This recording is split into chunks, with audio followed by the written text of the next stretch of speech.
Outreach social worker for Hope House Memphis right here in Memphis, Tennessee. And if you don't know what the Prevention Convention is, we are a community of people that are working to talk about all things related to HIV to make sure our fair city is educated. We're going to be challenging stigmas and then also tackling the HIV epidemic within our community. If you're not from Memphis, please feel free to watch. The information is available to all. Also, if you don't mind, please like and subscribe below just to let us know that you're watching, and please feel free to share with your friends and family members as well.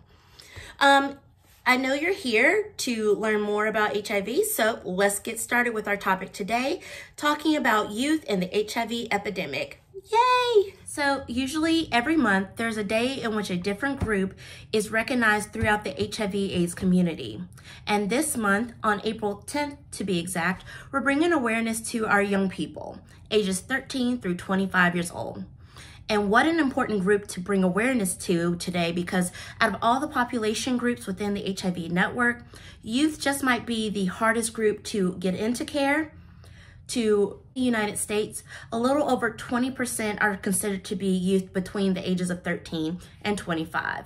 And according to the CDC, at least 4 out of every 7 individuals knew they were diagnosed.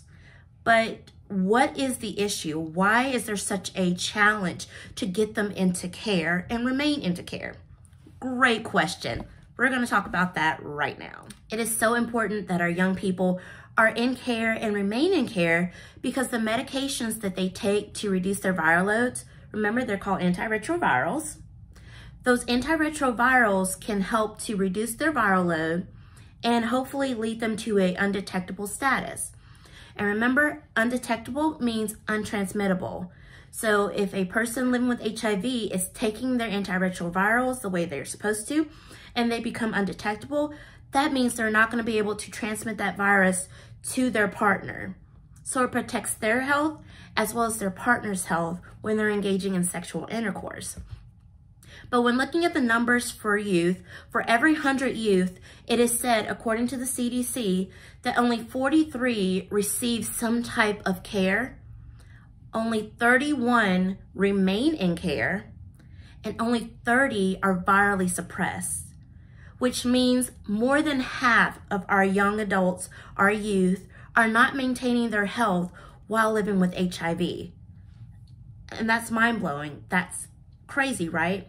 But there are reasons why this is happening. So I know you're probably asking yourself, how can so many young people struggle when taking their medications that are going to help them live long, healthy lives? You're probably also asking, why are there so many individuals, young people in particular, who are becoming HIV positive? Well, these are fantastic questions. I love it. Keep them coming.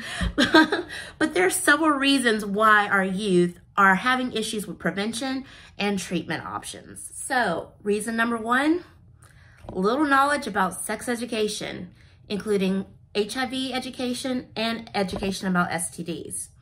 So according to the CDC, School Health Profile of 2018, sex education is either not started early enough in schools, or schools did not have a sexual education platform for students. We have seen a decrease in the number of sexual education courses going on in our schools. And for those students living in the South, in the Bible Belt, many schools only speak to abstinence if they have a sexual education course at all. And for some reason, there's a major stigma around talking about sex to kids under the age of 18. Yet kids between the ages of 12 and 18 are in their prime age to explore their bodies. They're learning who they are, how they identify, and how they show affection to others. Another reason is awareness about testing. Again, this comes with knowledge. According to the CDC again, only about 15% of males have been tested for HIV, but men between the ages of 15 to 34 have very high rates of HIV. And when looking at the statistics about HIV, the #1 group of individuals who contract the virus are men who sleep with other men. And so when you're talking about students who are exploring their sexuality, if they're being stigmatized by their family, by their friends, by their communities, they're going to keep these things private, and they're going to explore these things by themselves without having the knowledge they need to protect themselves.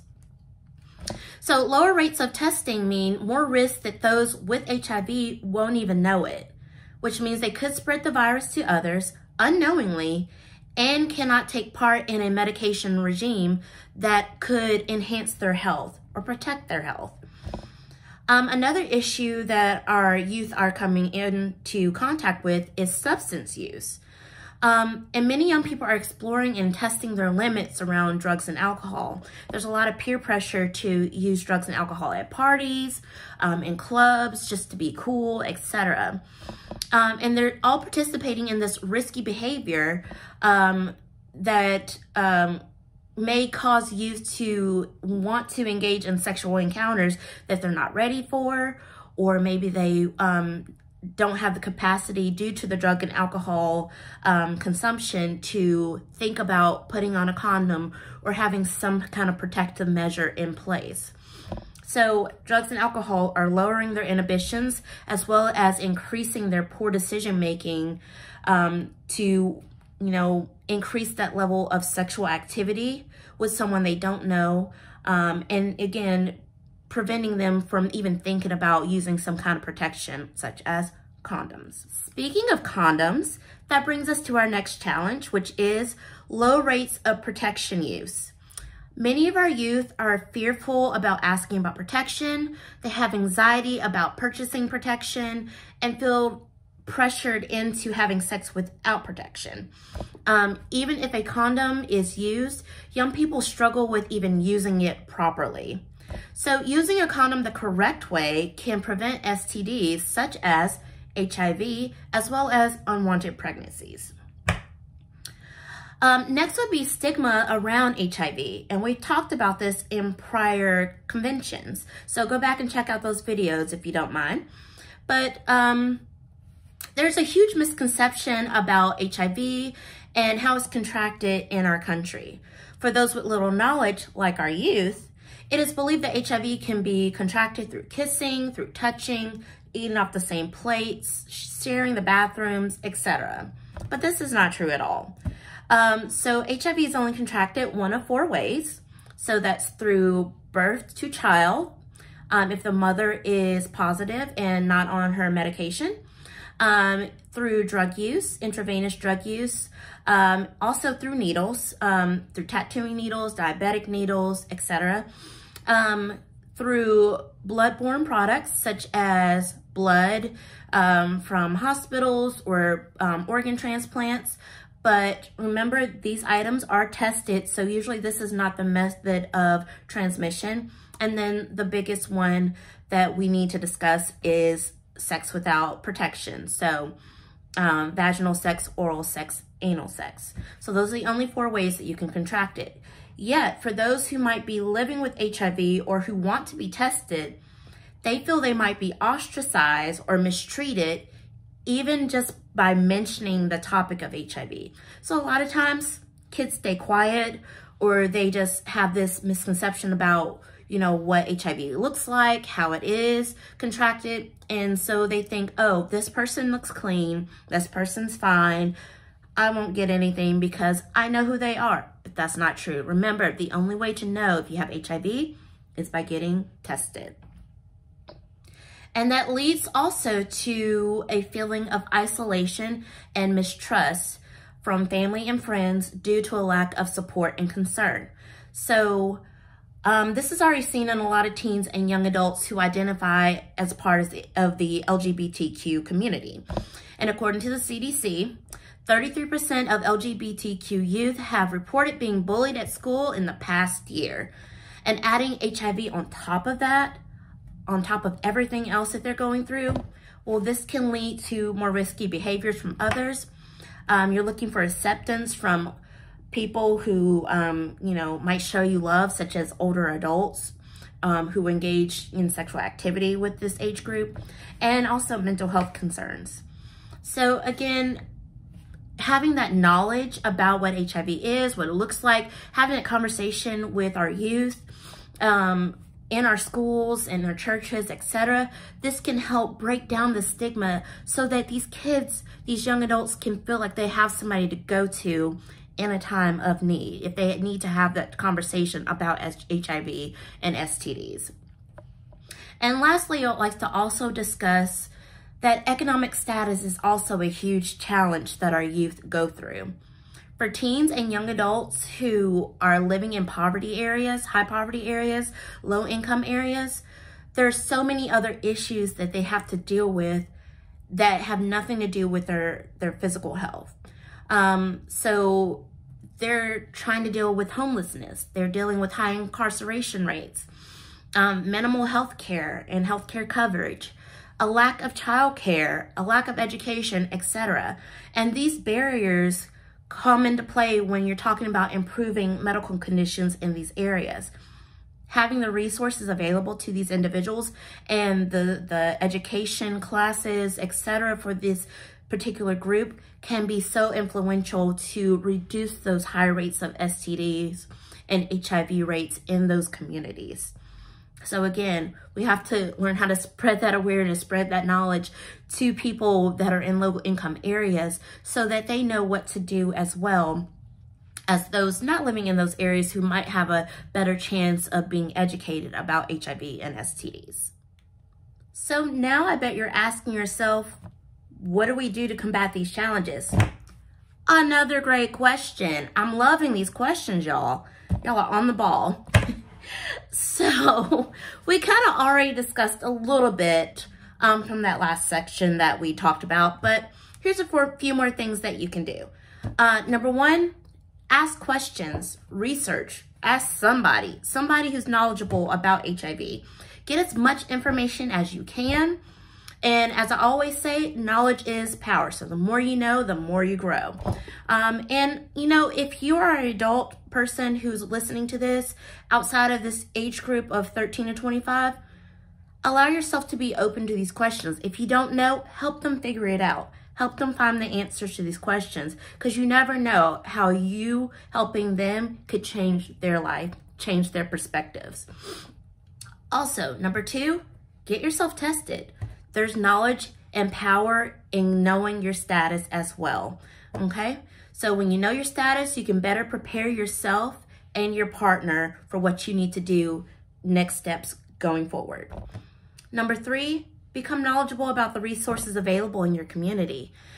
There's several agencies here, if you live in the city of Memphis, that can provide access to care, including free condoms, free HIV testing, which is a little plug for me, Hope House. Remember, we do at-home testing and we do in-person testing, and it's all free. There's some agencies that provide free HIV and STD testing, and there's linkage to treatment providers if you are positive. If you are out of care and you need some help getting back into care, we can help you with that too. And it's not just Hope House. You know, if you don't feel comfortable with Hope House, go to Planned Parenthood. You can go to Choices, Christ Community, the health department. There's several different agencies that you can go to seek help to get you what you need so that you are protecting your sexual health. Number four, get a support network. It can be hard to navigate the HIV network on your own, particularly if you are positive. So find a partner in crime, somebody that will walk alongside you, that'll help you get through the process. You can also contact me at Hope House if you need help walking through this process, or if you need a linkage to somebody who can walk with you. And many of the agencies that I mentioned prior actually have navigators to help you through this process. So no matter what you need, no matter what you're looking for in regards to HIV education, treatment options, prevention options, etc., there's always somebody there who can help you through this journey. Number five, challenge your biases about HIV. Our friends living with HIV cannot harm us through casual contact.